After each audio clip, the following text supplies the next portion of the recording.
Bitcoin and crypto have had an up day, and we think we know why. Green is always better than red, unless you're a short seller. Meanwhile, there's a bunch of Bitcoin miners just sitting in boxes. Reddit has out-NFT'd OpenSea, and Elon Musk is finally buying Twitter this week. Liberals are angry. Grr. What else is new? Let's take a look at the big news for the day and make fun of people worthy of mocking on our bad news episode number 639 of the Bad Crypto Podcast. 5, 4, 3, 2, 1, 0, ignition. Who's bad?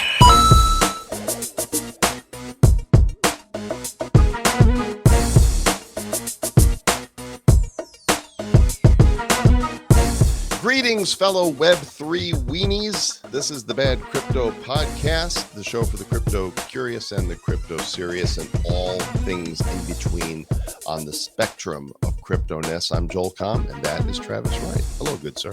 Hello. Maybe we should change it to the Web3 wonksters because we're very wonky. You're wonky. Hey, you're wonky.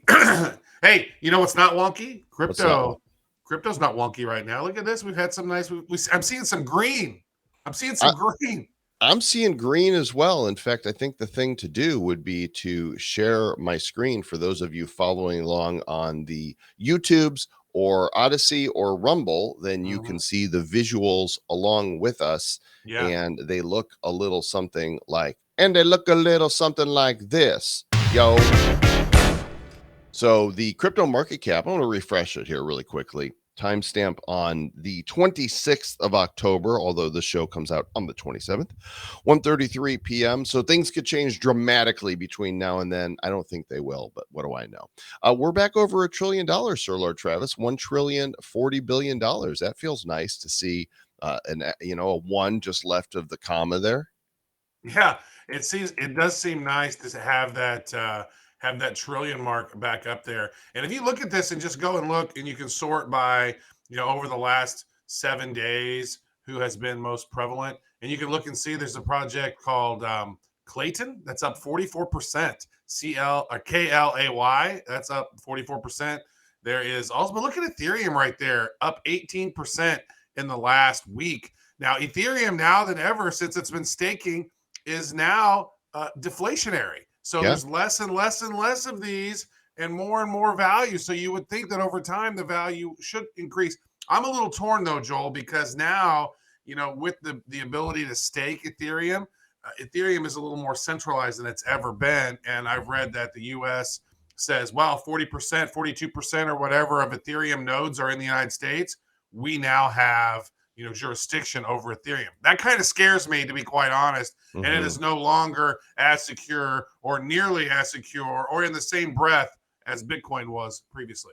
Well, Bitcoin is getting close to 21,000. I saw it at 20,800 or so. It's at 2771 right now. BNB is, again, flirting with the idea of hitting 300. XRP 46 cents. Solana back over $30, 31. Dogecoin almost 7 cents. And I'll tell you what, we're going to cover a little bit about the story about Elon here shortly, but I think he's got big plans for Doge. And by plans, I don't mean an actual plan that here's what I'm going to do with Doge. He hasn't said that, but as much of a fan as he has been, and now with Dogechain being a thing, of course, in the last episode, if you didn't listen to that, episode 638, go check out Dogechain.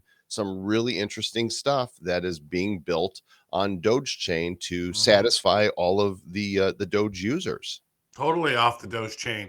But that's one of the things, so many dApps are being built now on Doge, and there's something special brewing with Elon talking about X. He keeps saying, oh, X is coming. X.com was the very first name of PayPal, right? So it was originally called X.com. They gave you a little debit card. I remember I still have a debit card somewhere in a box that says X.com, Travis Wright. It was predating PayPal. And they gave you $25, Joel, on your credit card, and you could then top it up. It was the very early stages of, using those sort of secure debit card type of things. That's And when collectible. That's a collectible item that you have now. That's That probably a X. collectible, but I do think we're going to see the resurgence of X.com, Joel, because Elon has bought back X.com domain from PayPal, and he keeps talking about X is coming, X is coming. So I think Twitter might morph into this X, which might become more like what's going on over in Asia with WeChat. I think he kind of wants to do an all-encompassing thing, and then maybe Doge is the currency with inside that app. Now, that is just completely conjecture on my part. I'm just guessing of what could happen based on what we know. So take that with a grain of salt. Conjecture, speculation, things we think might happen. These are rap words. These are words of rapping. Very nice. So, here's one reason that stuff might be happening as it is. According to CoinDesk, the crypto markets are seeing the largest short liquidations in 15 months. So FTX saw 500 million in liquidations alone, and they've got a great picture here of water flowing to represent liquidation. 700 million in all on short trades, which have not been seen since July of 2021. So, what happens next? Some people are saying, hey, the bottom is not yet in, gang. This is just a short squeeze, and Bitcoin is going to fall harder and heavier still. My prognosticator hat is in the shop right now, so I have no idea what's going to happen. Yeah, scroll down a little bit on that one, Joel. Get to that coin Allies tool. The largest amount of short liquidations. Like, look at that. Look at how much off the charts. Like, actually click on that and zoom in. Off the charts. Like, look at that. Like right there at the end, it's like, like way more shorts than ever that we've seen in such a long time. So that right there is an anomaly, it looks to me. And then you can kind of see how the shorts are going back and forth between the red and the green, and then green is just way off the charts. Let's take a look at this again. I'm going to go and check out coinallies.net and check and see that out. That's interesting to me. Yeah, so this might be an interesting tool for those of you interested in, and I've never seen this site before, coinallies.net. Got all Don't kinds cannibal. It's not cannibalize. That's totally different. No, don't eat your Bitcoin. Don't eat your crypto. Yeah. So anyway, lots of data that you could see here on this site, and liquidations by exchanges as well. And boy, FTX really accounts for a lot of it. What's going on right there? So and I tell you what, I mean, if we're looking at the Coin Telegraph Top 100, we have Sam Bankman-Fried at the top of that list, right? He's number 1 this year. And I think he's over there doing some shisty things, man. Like, from what I've seen, there's some shystiness going on with this guy. And then you've had BitBoy arguing about the guy and some other people talking about the guy. We've had conversations offline about the guy. We've never interviewed the guy. I've never met the guy. But something's going on. Something doesn't pass the smell test to me, Joel. It smells like farts. Meanwhile, if you want a Bitcoin miner, why not grab one? Because according to CoinDesk here, there's a lot of them sitting unused in boxes right now. Tons of rigs. In fact, CleanSpark, which is a Bitcoin miner company, says that somewhere between 250,000 and 500,000 mining rigs are still sealed up in boxes in the US alone. So, right now it seems like the economics for mining Bitcoin are, as they say, out of whack. They're totally whack. Why? Okay. Right. So think about this, though. People who are using these miners, this is specifically a Bitcoin miner, but it's a crypto miner. They could have also mined Ethereum if they wanted. Well, now you can't because it's no longer proof of work. So I think that deters some miners, probably, depending on if you're buying a mining rig, because a mining rig is not just a specifically Bitcoin mining rig. It's a mining rig, right? And so, that's interesting to me, is that, with Ethereum, the second largest crypto, moving away from proof of work, maybe crypto mining rigs aren't going to be as relevant in the future. You're going to want to have these big servers that can do proof of stake and own lots of crypto and eat steak. So good thing, bad thing, not sure. The UK has a new name for stable coins. They're calling them Bob the stablecoin. And there's a new bill to regulate crypto. Oh, I love Cointelegraph's little cartoons. You know, they got their little Cointelegraph guy. He's very proper. He's very much he's John Cleese in crypto because he's got the long legs in there. He's doing the funny walk right there. Yeah. So they want to call it digital settlement assets. That's what what they're calling them here. And DSAs, moving away from crypto assets, and DSAs include stable coins. Now, as you mentioned, it could be that they're just trying to disguise the fact that they want to move towards a central bank digital currency. That, to me, it seems like they are naming it. And then they got a new prime minister, this Rishi Sunak guy. And this guy has expressed a lot of interest in crypto. This guy is also, they've been talking about like the capitalism was a big failure on the open free market, clearly is dead. Now we're going to go, we're all going to have the great reset. And it's like, it seems like maybe that Liz Truss lady couldn't quite handle it, wasn't quite World Economic Forum enough. So they ushered her out to bring in a dude who could bring in the CBDCs. What's London does the CBDC? We're going to see proliferation popping up all over, most likely. Why? Because those of you who are in the know, you know that there are three main areas in the world when it comes to the world's empire. There is the banking infrastructure, which is in the city of London, which is not London. There's a smaller city in London called the City of London. Then you got the war faction, which is Washington, D.C., the defense. Then you got the religious capital of the world, which is the Vatican. So those three, and those are actually their own cities within a city, or a country within a country, right? So the D.C. is essentially its own city-state. The District of London of Columbia. It's a city-state. Vatican is a sort of a city-state. It's a country. It's a country. Yeah, but they actually kind of create this triad of control over most of us, which a lot of people haven't probably dove down that rabbit hole, but it is an interesting one. I've been in the city of London, and I'll probably go back this week when I go to the NFT London up there. But speaking of NFTs, Royal Mint has launched their very first Royal Mint NFT. It's going to be, has not materialized yet, but some people have paid to be a part of that. So that's a new digital asset now, a new digital settlement asset. I don't know. It's not a crypto asset anymore. Don't say that. I would just change it to crypto asshat. That's what I would say. Some would call this guy an asshat. I call him genius. Elon Musk, this is the week. It's finally going to go down. He is set to buy Twitter as soon as Friday. It could happen by the time this episode is released, or who knows, something else could come up. But the banks are providing $13 billion in financing to go along with the cash that he's paying out of hand. And Twitter shares are rallying as a result. You could see exactly when he said he was going to, all right, I'm going to buy it. Shares went from $43 up to $52, sitting now Twitter shares $52.81.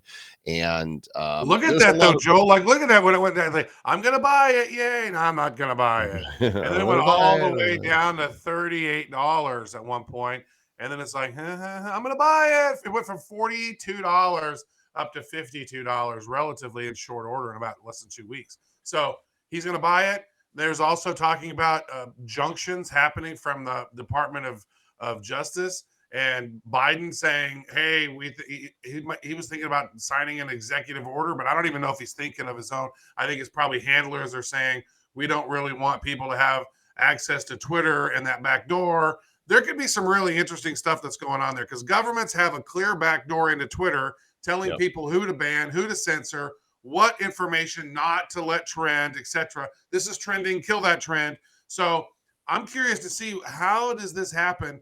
And then I look at it from the other side, Joel. I'm like, I'm trying to be as open-minded as possible. And are we truly able to trust Elon Musk? Like, Elon Musk comes from a very, very rich family, right? He's an oligarch, really, but he's positioned himself as kind of a rebel. But his family is extremely rich. He's became one of the richest men on earth. The richest man. Well, it depends on the price of Tesla at the time. He's been I don't know if he is right now.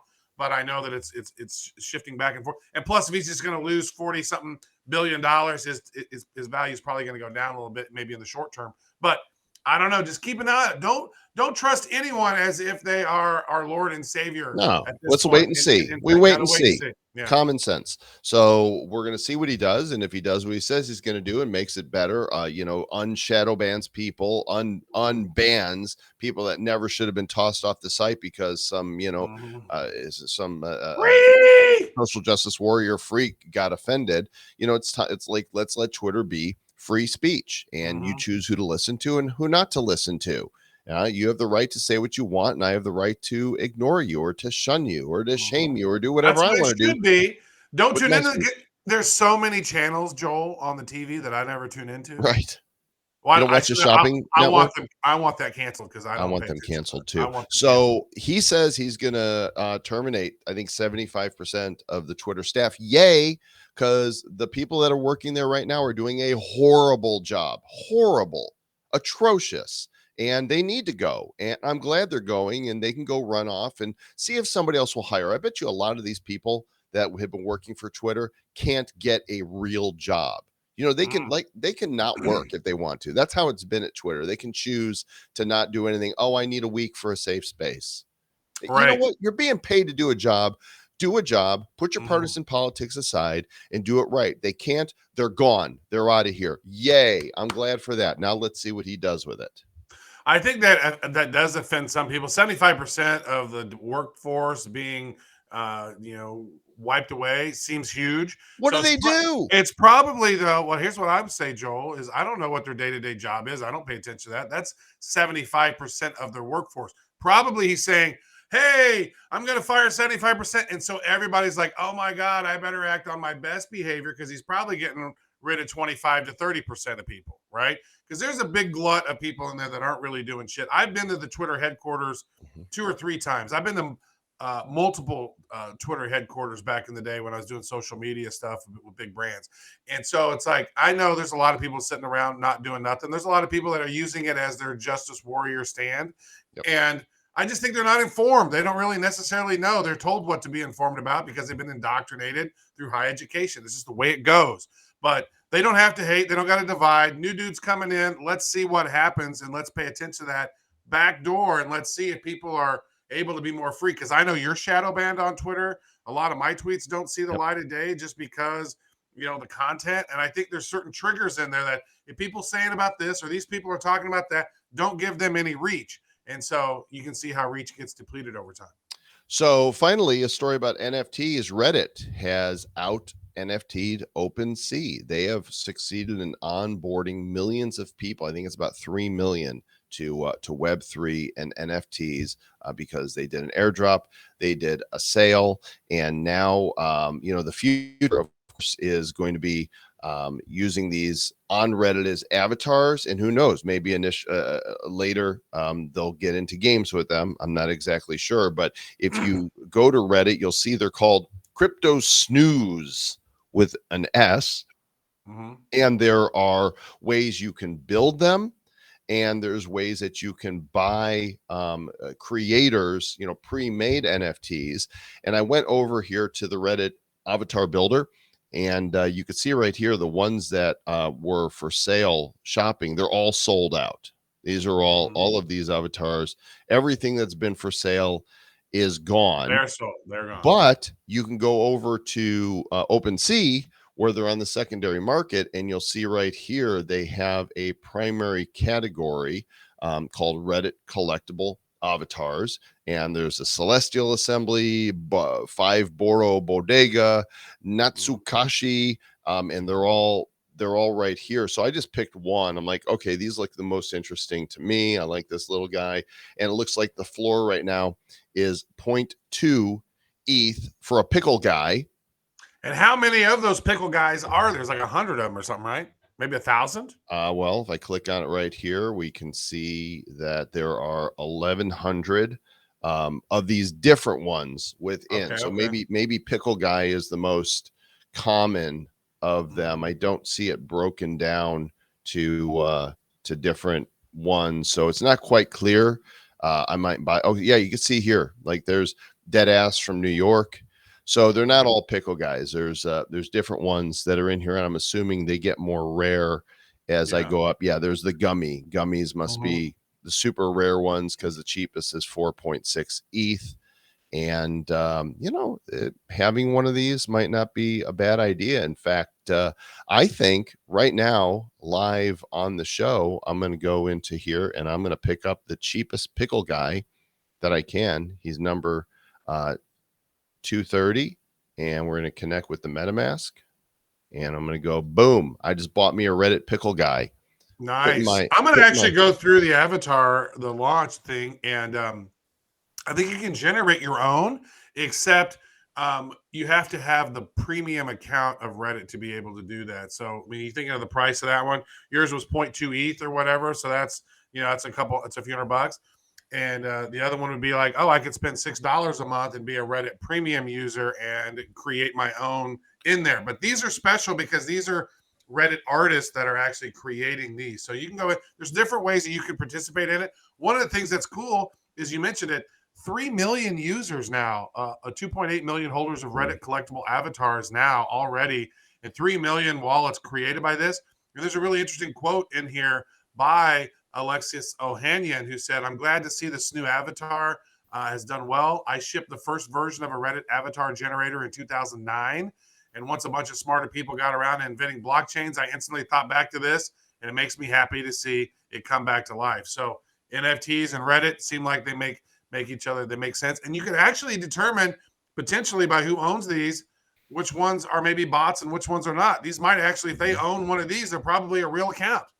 That's an excellent point. And, if you missed out on Reddit, there's still opportunities for you to become part of a Nifty Club. Why not the Bad Crypto Nifty Club, where you can be deputized as a badasseter of the Republic of Bad Cryptopia? You can get access to broadcasts, to unique art drops, private community events, and corn. Who doesn't want corn? Look, we're not giving these away for free because we don't want the bots to take them. It's on Polygon. It costs all of 0.002 ETH to become a Bad Crypto Nifty Club member. That is $3.10 at today's Ethereum price. So go grab one of these. The link is in the show notes, or you can go just directly to badcrypto.uncut.fm and look for the spinny thing with myself and Sir Lord Travis Wright in there. Get one of these. If you have one, if you missed the last drop, there's a drop of the what was it? The US dollar toast that's going out to people. US dollar is toast. Yeah. If more people get this thing, right, Joel? If more people get this Nifty Club, we will create more of these. So it's up to you guys. Just go do it. It's fun. It's a way to play around with Web3 and NFTs. And we're going to be providing different values along the way, giving you access to maybe even different things that other people don't have access to. So we're going to play around with stuff. We're in a new creative mode right now. And so let's explore together. Shazam. So thanks for tuning in. We do appreciate your reviews, especially the 5-star ones on iTunes or anywhere else on podcast platforms they allow you to review. We are doing more video, so you can check us out on YouTube or on Rumble or on Odyssey. Our destination of choice is odyssey.tv because it is decentralized and it's like a middle finger to YouTube, but YouTube is still the king, so our videos are there for the time being. We appreciate your support. And Sir Lord Travis, I'll talk to you soon, right? We'll talk soon. And I think, what we're doing is we're trying to cover anywhere between 5, 7, 8, 10 different news articles per thing and keep it within a certain amount of time. I think we like to talk, so we talk a little bit more than probably. Some of us talk more than others. It depends on the talkiness. We can move on and get this stuff going. We're going to keep delivering these news chunks to you more frequently so you become more informed. And we really appreciate you tuning in. And that will help you, our friends, to stay bad.